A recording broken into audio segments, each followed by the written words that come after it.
This is your captain speaking. Welcome to Springfield. Local time is 3:25 p.m. We ask all passengers remain seated until the aircraft has come to a complete stop. Be careful when opening overhead lockers. Some items may have dislodged during the And that dress. I mean, how could Kathy do that to me? There's nothing wrong with Have we got a cab waiting, or do we have to call one? I'm not sure if she's got one waiting. Look, you know what Kathy's like. What's wrong with Kathy? I thought you liked her. I do like Kathy. She always liked you. I got another cartload yet. Our luggage will be the last off. I wouldn't be surprised.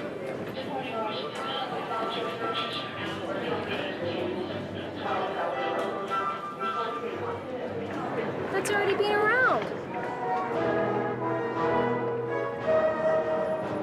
Good afternoon. How can I help you? Hi, we just got off the flight from Boston, and our bags haven't arrived. Have you got your baggage receipts?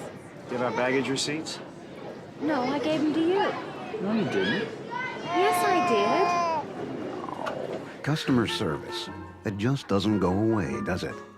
In fact, it's more important now than ever, because if we don't take care of our customers, did. I swear, this is the last time I'm ever flying with Zero. someone else will. With the help of Michelle in Lost Baggage, we're going to look at some common sense ways you can competition-proof your organization by knowing how to handle difficult situations that can easily escalate out of control. No, I'm sorry. We can't seem to locate them.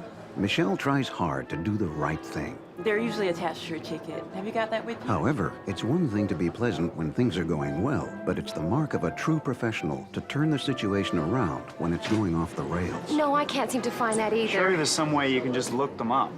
I can certainly give that a go. Okay, what are your names? Rick and Sharon LaFontaine. We often think that because we want to do the right thing, it will automatically happen.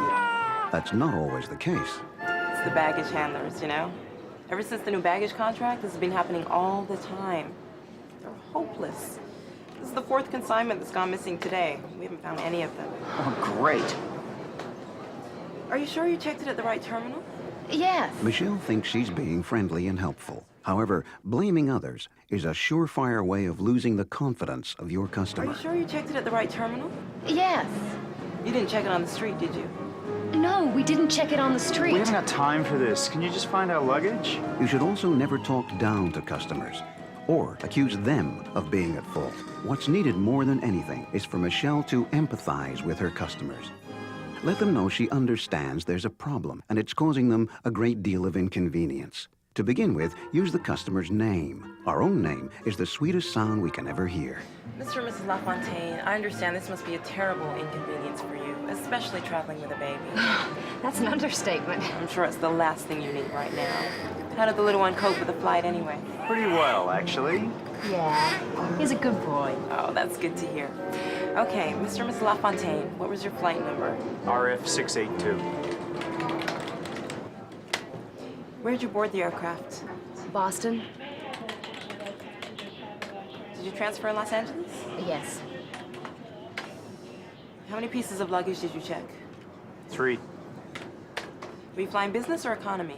Is this all necessary? You should already have all of this information. When sorting out a customer's problem, it is important to ask probing and clarifying questions to get all of the facts. What was your flight number? Where did you board the aircraft? Did you transfer in Los Angeles? How many pieces of luggage did you check? Were you flying business or economy? However, not quite like that. We need to concentrate on process as well as outcome. Sometimes in our haste to solve the problem, we forget the customer's feelings. Customers understand that problems do occur, but how they are treated during this stressful time is infinitely more important than whether the problem is solved immediately. Were you flying business or economy? Is this all necessary? You should already have all of this information. Let's look at a different technique for getting the facts.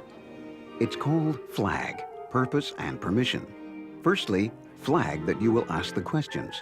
Then briefly explain the purpose, why you need the information. And finally, seek permission. Find out if it's okay with them before continuing. Mr. and Mrs. LaFontaine, so that we can get this sorted out for you as quickly as possible, I'm going to have to ask you some questions just to double check that we have all of your details correct in the system. Do you mind? That's okay. Sure. Okay. What was your flight number? RF682. Where did you board the aircraft? Boston. Transfer in Los Angeles? Yes. Right. Okay, I have them. Oh, thank goodness for that. That's them, all right. We got a wedding to go to tomorrow, and all our clothes are in there. Not to mention the gift and Sharon's dress. I'm in the bridal party. Oh, no, I don't have them here. Where do you have them? They're in Paris. Or at least they will be in about half an hour. Paris? How on earth could they be in Paris? I think that's fairly obvious, Mrs. LaFontaine. They've been put on the wrong flight. Well, you better get them here. No, I can't. No, I can't. Even if a customer's demands are impossible to satisfy, a blunt no or can't be done is like waving a red flag at a bull. Are we speaking a foreign language? We just have to have that luggage. We just have to. Quite simply, the customer wants to hear what you can do, not what you can't. So work out some alternatives. Try something like yes as soon as, or yes once we've sorted, or yes, that's what I want too. Yes, Mrs. LaFontaine. I'm working on that right now. Above all, you must remain calm. Then apologize for the inconvenience and show the customer you understand by continuing to show empathy and compassion. Look, I apologize for the inconvenience. I'm not sure why your bags were rerouted to Paris, but I absolutely understand your urgency to have them here. I have a wedding to go to myself tomorrow. What time do you think they'll be in? Let me see. Okay. They're due for arrival at 4:30 tomorrow afternoon. 4:30? I've had enough of this. The wedding's at 2. What are you running here? If our bags are not here by 2 p.m. tomorrow, I'll hold you personally responsible. Do you understand me? Well, that's a little hard to take in anyone's language. When a customer's abuse is aimed right at you, it's difficult not to take it to heart. However, everyone's entitled to a bad day. So remember that the abuse is seldom aimed at you personally. You just happen to be there while this person lets off steam about the situation or your organization. And now you To get things back on a positive note, start by taking a few deep breaths. This increases the oxygen to the brain, stems the flight or fight syndrome, and helps calm your own nerves. It also helps to say some positive affirmation. This is not aimed at me personally. 4:30. I can handle it. The wedding's at The person is 2. just having a bad day. I've had enough I of can this. help them. We paid good money for a ticket. You can't be in customer service these days without having to occasionally cope with abusive language. And although your initial reaction could be anything from telling them to take a hike to total recoil, you have to resist any emotional outburst yourself. As Michelle said, everyone is entitled to a bad day. So let's look at an alternative way of handling the situation. You can overcome the harshness of the abuse by employing the pumpkin method. This method is based on the arbitrary nature of language. That is, words have no meaning other than what we place on them. If we create another association with certain words, we can lessen the severity of what's being said. Let's see what happens when Michelle substitutes Sharon and Rick's heated words for the word pumpkin. They're due for arrival at 4:30 tomorrow afternoon. 4:30? I've had enough of this. What are you pumpkin running around here? If our pumpkin bags are not here by 2 p.m. tomorrow, I'll hold you personally pumpkin responsible. Sharon and Rick are still angry, but they're nowhere near as offensive. Michelle can maintain her composure, filter out the abusive language, and really listen for the information she needs. Then she can speak slowly and calmly in a well-modulated voice as she continues to try and solve the problem. Mr. LaFontaine, I realize that 4:30 is too late for the wedding, and I do appreciate that this is causing a lot of inconvenience for you.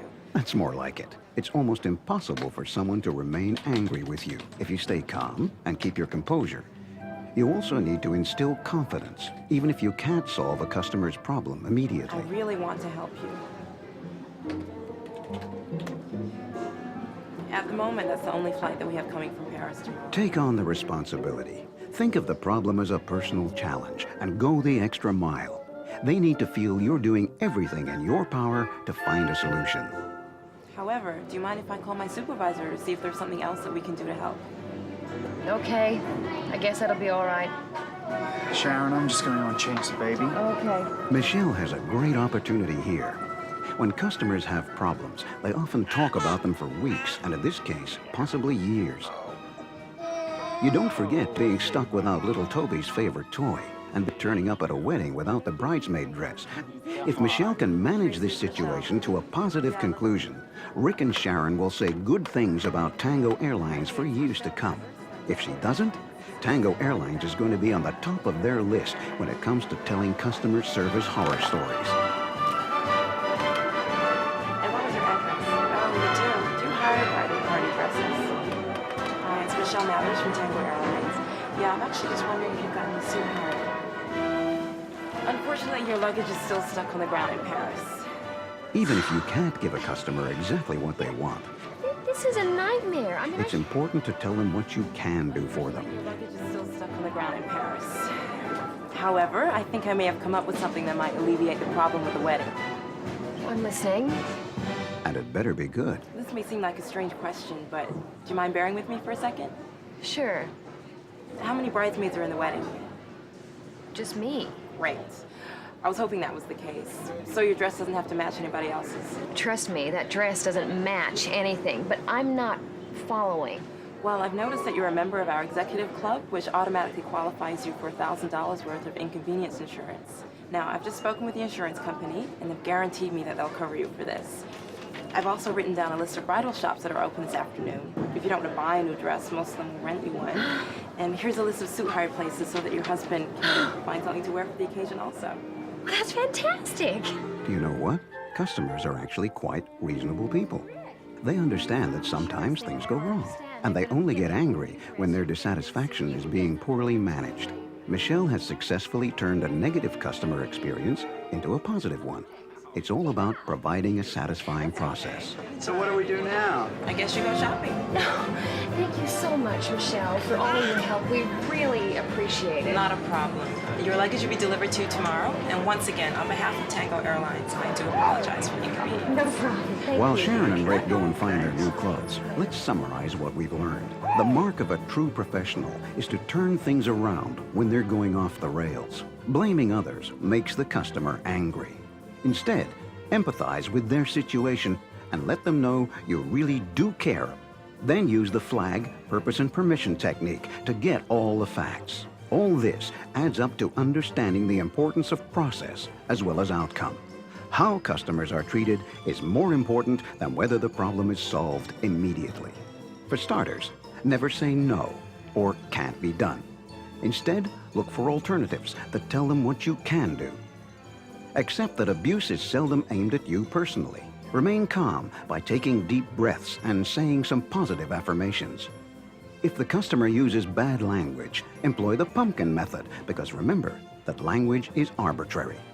Ultimately, you need to take responsibility for the problem and go the extra mile to help your customer. They will appreciate it. So let's go and see how things turned out. I'll get it, Kathy! Mrs. LaFontaine? Yes. I'm from Tango Airlines. Michelle from Baggage Claim sent me down here with some insurance information for you. She's One also last warmly thing. surprised and Under-promise and over-deliver. She managed to pull a couple of strings and get this rerouted around the world. Goodwill gestures help the organization to bounce back in the eyes of the customer.